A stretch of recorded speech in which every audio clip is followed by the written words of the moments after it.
Assalamualaikum Bapak Ibu Basis dimanapun berada. Ya, bagaimana kabarnya hari ini?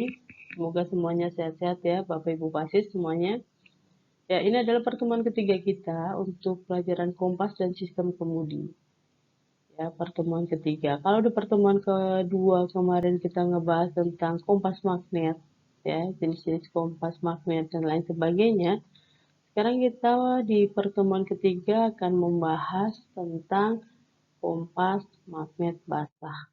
Ya, kompas magnet basah atau kompas magnet secair. Untuk mengingat kembali, ya, kemarin di pertemuan sebelumnya, untuk kompas magnet, jika dibagi menurut konstruksinya, ya, menurut konstruksinya, itu kompas magnet itu dibagi menjadi dua, yaitu kompas magnet kering dan kompas magnet basah. Ya. Nah, kompas magnet kering dan kompas magnet basah itu jenis-jenis kompas magnet kalau ditinjau dari konstruksi atau bangunannya, ya. Tapi kalau ditinjau dari penempatan dan fungsinya, kemarin ada berapa? Ada yang ingat menurut penempatan dan fungsinya?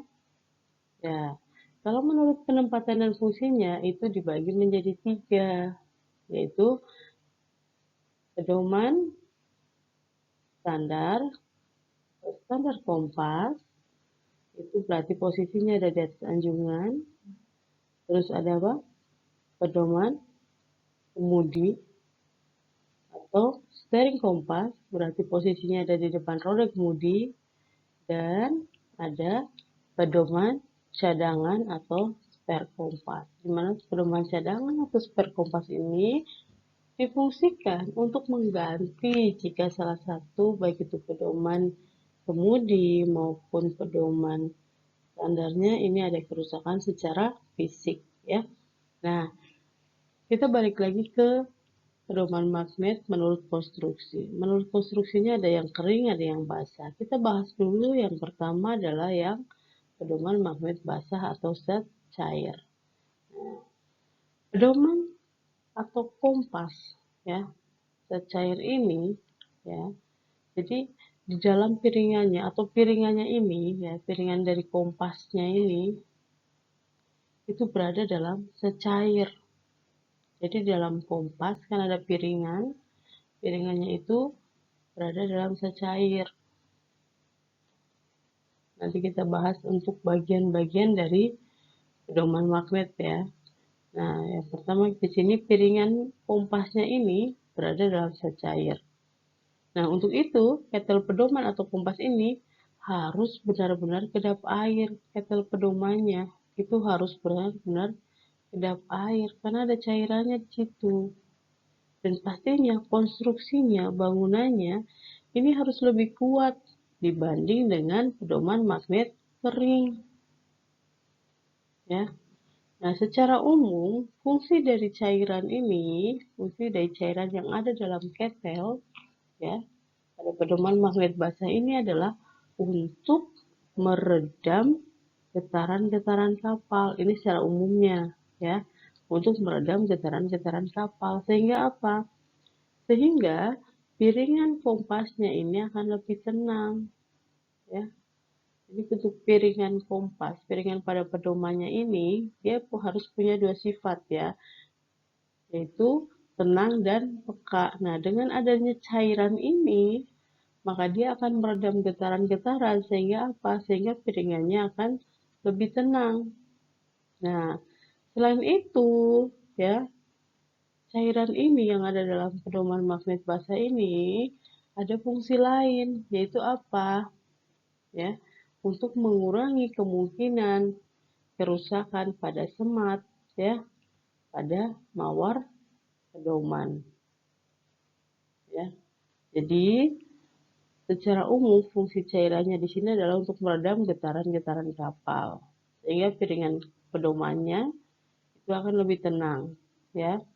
Selain itu juga bisa untuk mengurangi kerusakan pada semat, ya, jarum dan pada mawar pedoman. Mawar pedoman berarti apa? Ingat mawar pedoman? Kalau di peta kita bisa menemukan mawar pedoman nggak? Di peta kertas. Ada nggak mawar pedomannya? Ya, ada ya. Jadi kalau kayak kita habis membuat beberapa waypoint, ya kan? Nah, begini ya. Jadi ini ada mawar pedoman, kita tarik ke sini, jadi kelihatan nih berapa haluan yang harus dikemudikan, ya. Jadi yang berisi tentang di sini adalah mawar pedoman ini berarti ada berapa derajat? Ya, 360 derajat ya. Itu ya. Oke. Terus kan tadi di ketel itu di kompas pedoman magnet cair itu kan ada cairannya. Nah, cairannya itu terdiri dari apa? Apakah hanya air tawar cairannya itu yang tadi berfungsi untuk meredam getaran? Apakah hanya air tawar saja? Ya. Jadi cairan yang ada dalam ketel tadi itu yang pertama itu terbuat dari air tawar, ya. Komposisi yang pertama ada air tawar atau air murni atau aqua destillata. Nah, persentasenya adalah 75% sampai dengan 80. Jadi air tawar, ya, air tawar murni 75 sampai dengan 80%.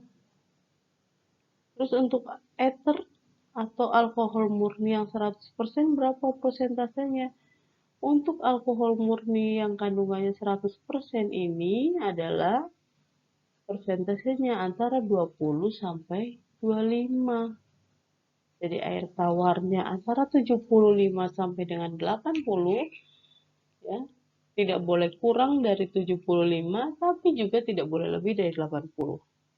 Untuk alkoholnya antara 20 sampai dengan 25, tidak boleh kurang dari 20% dan juga tidak boleh lebih dari 25%.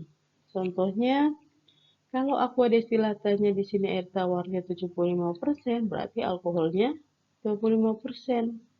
Kalau aqua destilatanya kita 80%, berarti alkoholnya 20%, ya.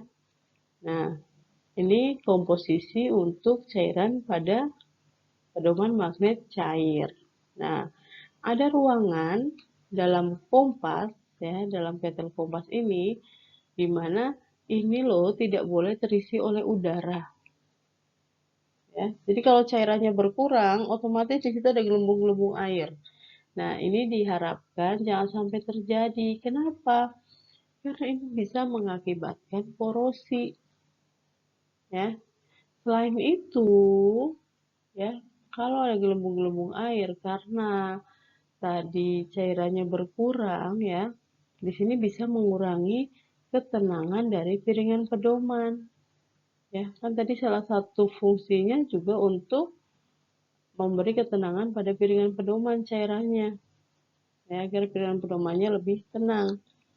Nah, pada cuaca yang berubah-ubah, ya, misalnya dari panas, dingin, dan lain sebagainya, kalau kita lewati daerah tropis, ya.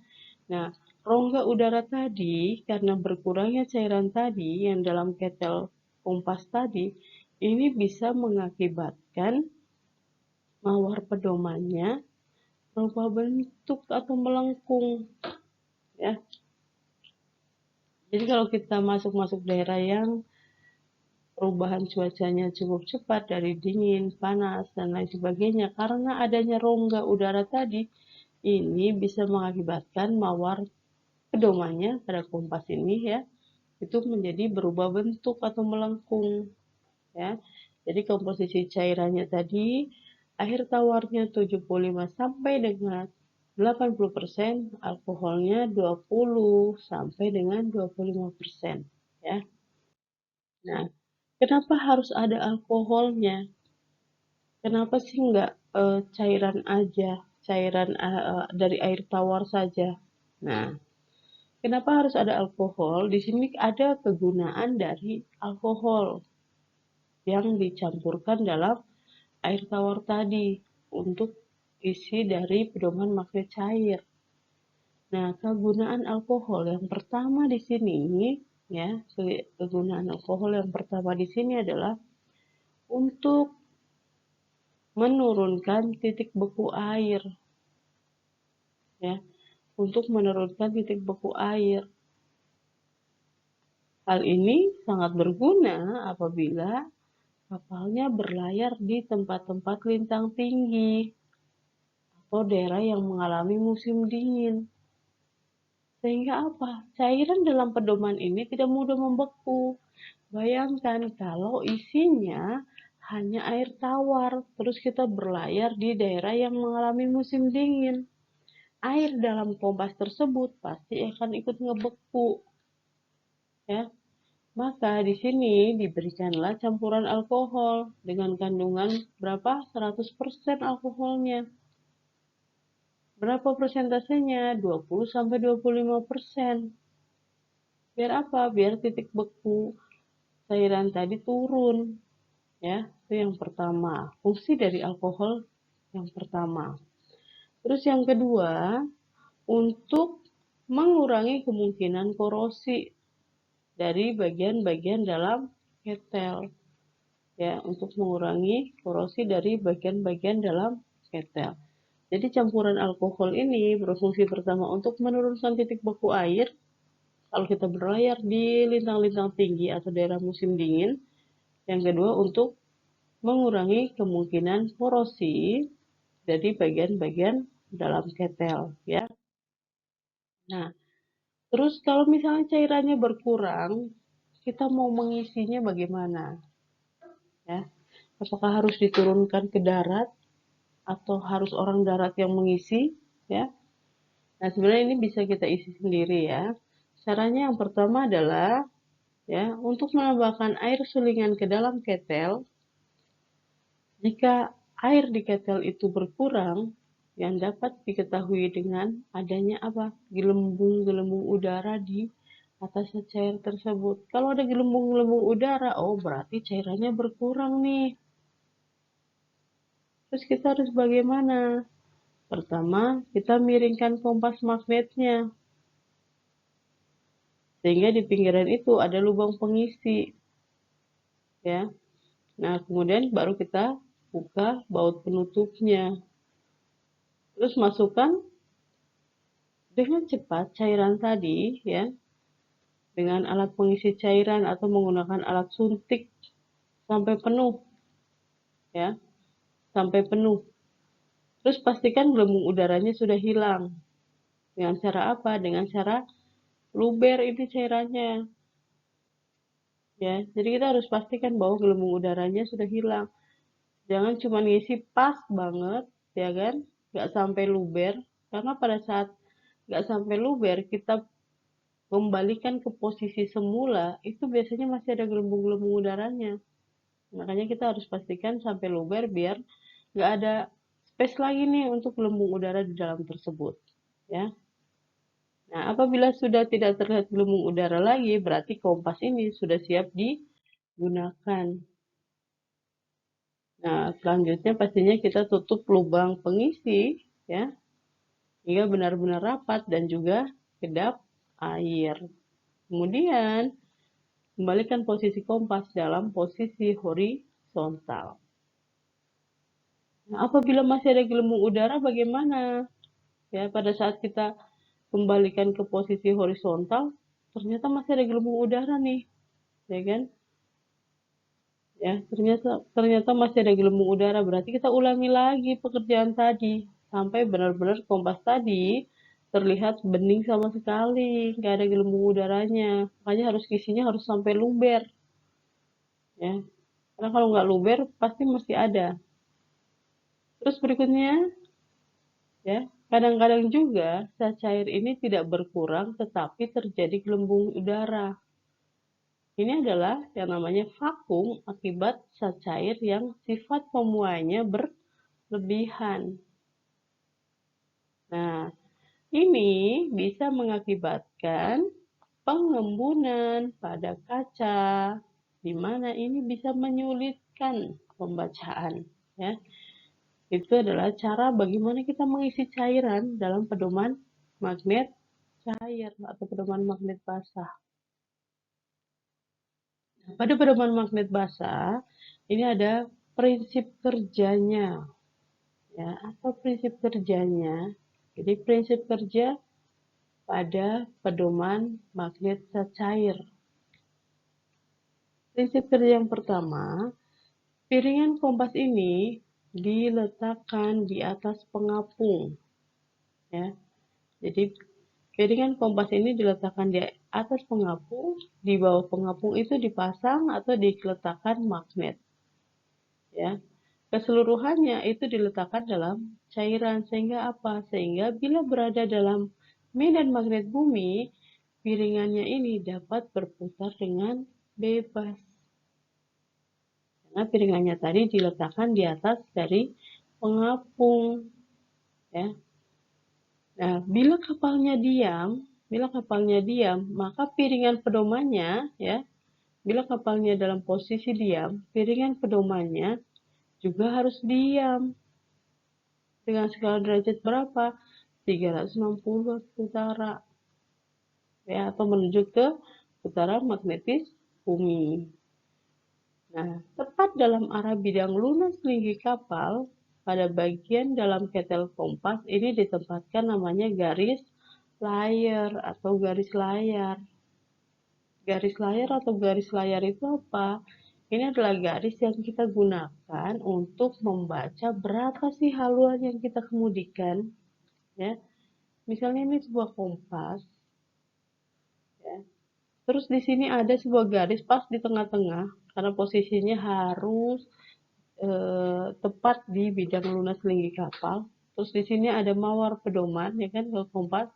Nah, di sini berarti sebanyak 360 derajat.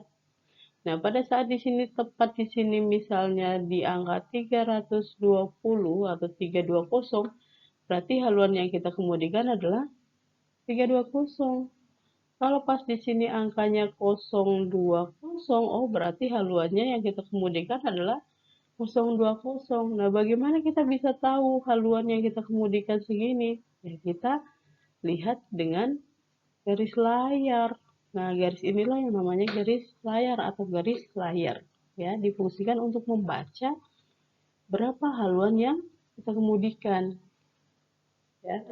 Terus, skala derajat piringan pedoman ini, ya, pada kompas ini itu berhimpit atau bersatu dengan garis layar di mana, ya, menunjukkan arah haluan kapal.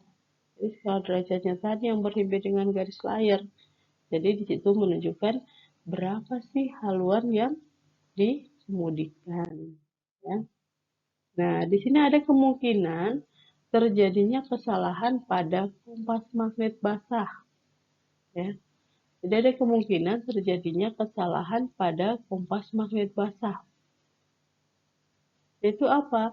Pada saat kapal kita berputar, ya, pada saat kapal kita berputar, cairan dalam ketel juga ikut berputar, ya. Pada saat kapal kita berputar, cairan dalam ketel juga ikut berputar.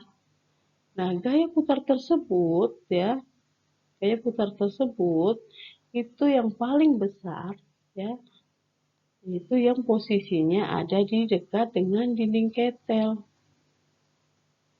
Bila tepi piringan kompas itu ikut berputar, maka penunjukan ini bisa menjadi salah atau menyimpang, ya. Jadi jika piringan kompasnya tadi ikut berputar, ya, karena pada saat apa namanya ada cairan dalam ketel itu berputar, terus piringan kompasnya ikut berputar, ya, maka penunjukan kompasnya bisa menjadi salah atau menyimpang, ya.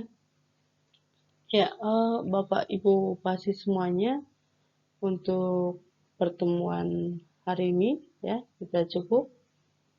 Jika ada pertanyaan boleh disampaikan di forum diskusi, ya. Terima kasih sudah menyempatkan waktunya untuk menyimak video penjelasan ini. Semoga bermanfaat, ya. Dan sampai jumpa di pertemuan-pertemuan berikutnya, Bapak Ibu pasti semuanya. Salam sehat selalu, terima kasih.